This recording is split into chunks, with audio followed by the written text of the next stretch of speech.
I'm Rose Alaimo. Today is our final episode of The Grow Show, and we're going to be talking about The Angry Sea, the 10th and last song on my new solo rock album, Grow.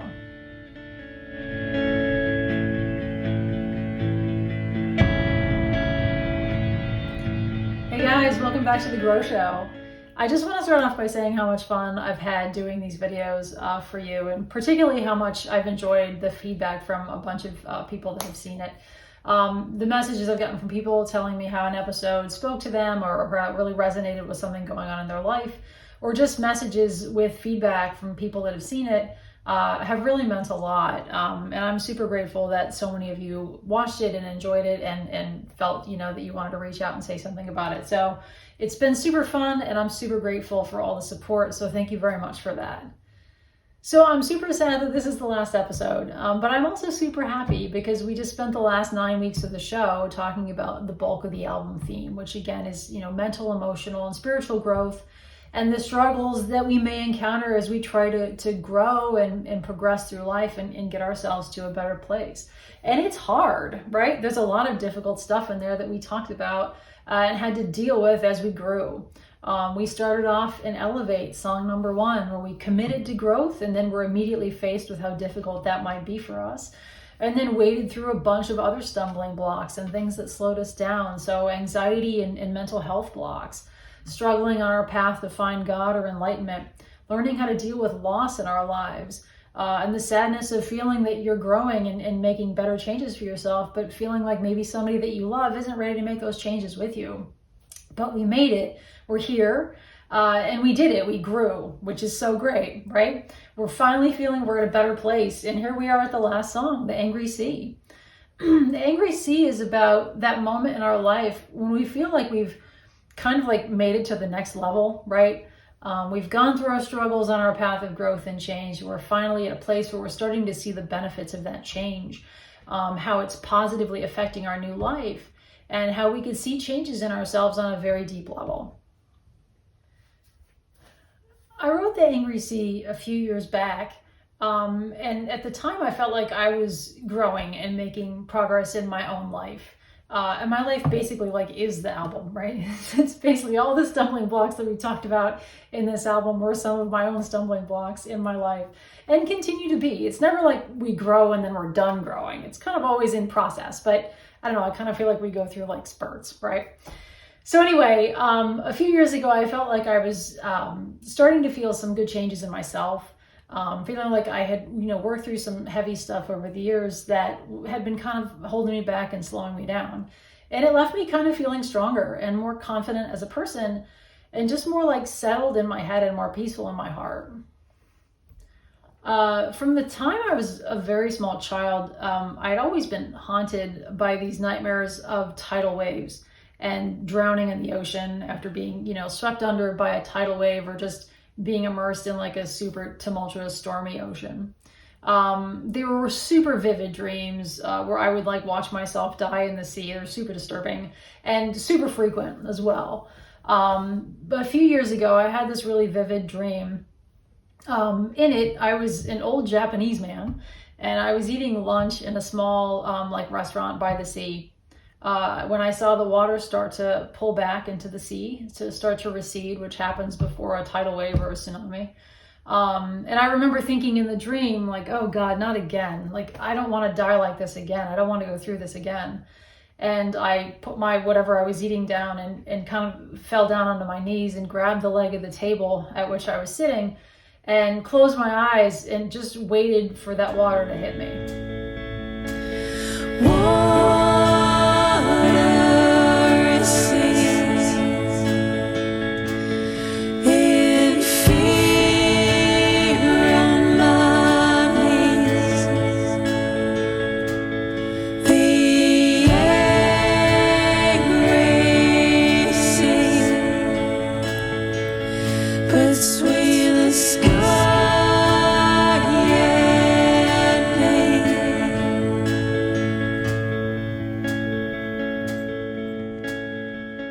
But a full terrifying minute passed and nothing really happened. So I'm still on my knees, I'm shaking, I'm scared out of my mind, and I'm waiting for this water to hit me. And I remember in the dream just kind of, tentatively looking up to see what was going on. And several meters over my head was this huge wave, but it was suspended and it wasn't falling on me. It was literally just like hovering above my head. And I remember thinking, like, I'm really tired of this, like really tired of this crap. Like, I don't want to drown in this wave. And if I could just focus on it and stay calm, I bet I could will that wave to just stay there and go away. And then I woke up. And later that day, I wrote The Angry Sea. This happened about 7 or 8 years ago, and I've literally not had a single tidal wave dream since.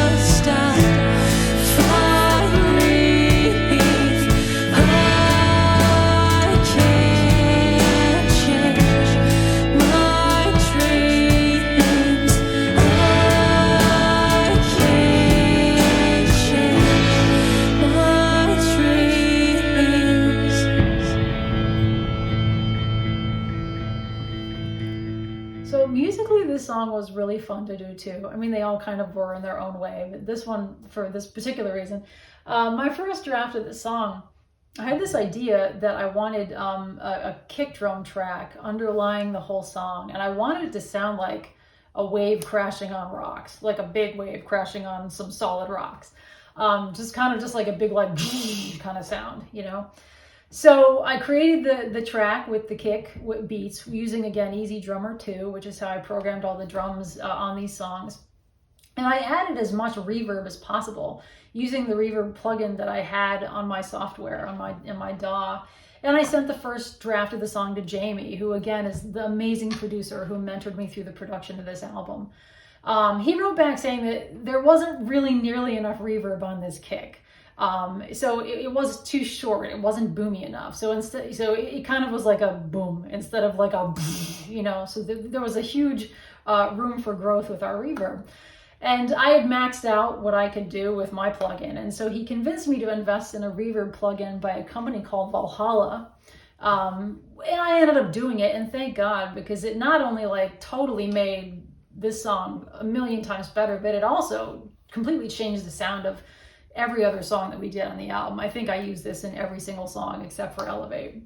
I ended up buying Valhalla's delay plugin, and they're like my favorite plugin company ever. So just recommending them. They're fantastic. I can't even get enough. So anyway, I got the Valhalla reverb plugin and I put it on that kick track to try to make those beats sound bigger. And I spent 4 hours one day like YouTubing and Googling the sounds of giant waves crashing onto rocks and tweaking this reverb plugin on that kick track to sound as close as I could to that actual sound of waves hitting rocks.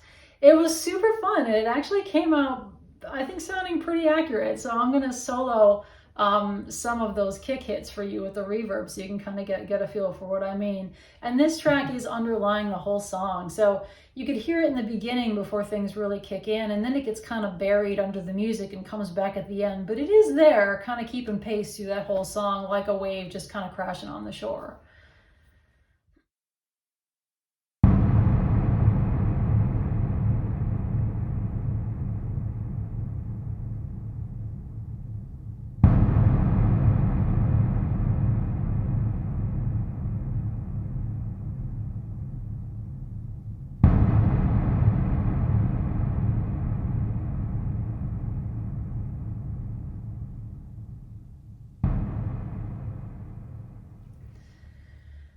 Despite the fact that this song is just like oozing with positivity and chill, there was some interesting drama, surrounding its creation. So this was the second song that I recorded. I knew that I wanted Elevate to be the first song on the album, and I knew I wanted Angry Sea to be the end of the album. And then, we recorded Elevate first, and the second song I recorded was Angry Sea, and then we just kind of filled in the rest after that. When I started recording this song, I was using my old computer. It was just an old PC that I'd just been using for years. And, once I started on this song and using all of these, more advanced and bigger plugins that Jamie had me using, like the Valhalla plugins and a bunch of other ones, my computer couldn't handle it. And as I was working on Angry Sea, it just kept crashing. I was like, well, what's going on? And so, I talked to Jamie. He helped me figure out the issue was the computer. It just didn't have the RAM and the capacity to deal with these big plugins. And so after a week or so of kind of gentle nudging, he convinced me to take the plunge and invest in a Mac. Okay, so I hated Macs. Like, I never understood Macs. And frankly, the people who were into Macs, like everyone that had a Mac, it was like they were like a member of a cult. Like they were just like so into their computers. It kind of freaked me out. And so, it wasn't something that I was like dying to do. But I did, take his advice and took the plunge. And invested in a new, really jacked up Mac, lots of memory, lots of RAM. And it was a disaster, right? For the first full week, I couldn't figure out how to use it because of COVID. The techs at the Mac store, they couldn't transfer my data over. Like I had to figure out how to do it myself. And I literally couldn't even figure out how to use the mouse pad. Like, it's weird. You hold it and drag it. And it was a complete disaster. So in the middle of creating this absolutely beautiful and soothing piece of music, I was a bit of a wreck outside of it. And at one point, legitimately considered just dropping it, this album. I'm not doing it. I can't stand even looking at this machine. But thankfully, again, amazing producer to the rescue. Jamie helped me through some of it. And I have a good friend who's also my live drummer, Colwyn, who is also a full-time physicist and loves his Mac. So the two of them kind of helped me to get on my feet and learn how to use this thing. And I have to say, it's been a beast. I don't think I'll ever go back to PC. So finally drank the Kool-Aid and got a Mac and never going back. So here is the happy ending to the album, okay? After slogging through a lot of dark episodes, I did promise you a happy ending, and here it is, okay? So I really do believe that change and growth are possible. I really believe that big change and growth are possible, even though it might not be easy to make these changes and move forward toward a better life, and that a lot of people or things or circumstances, might stand in our way or slow us down. And it might take a really, really long time to do it or to see the positives that come from it. But I do think that we could get there and that we should never really stop trying. Thank you guys so much for chilling with me through these episodes. It's been super fun, and I'm really grateful for everyone that took the time to watch these and reach out and leave some feedback. So thank you so much. It's been a blast. If you've enjoyed watching these, please subscribe to my YouTube channel, leave a thumbs up, leave a comment. It's totally cool when people do that, and it really helps us out. And obviously, I really hope that you're enjoying the music. That's the most important thing to me. So by all means, go check it out and share it with your friends, and hopefully you enjoy it. Please do reach out if you have any comments or anything that you want to share about what we've talked about or about the music. I love hearing from people, and I'm pretty reachable. But yeah, it's been fun. Please take good care of yourselves, stay well and stay happy, and I'll see you soon.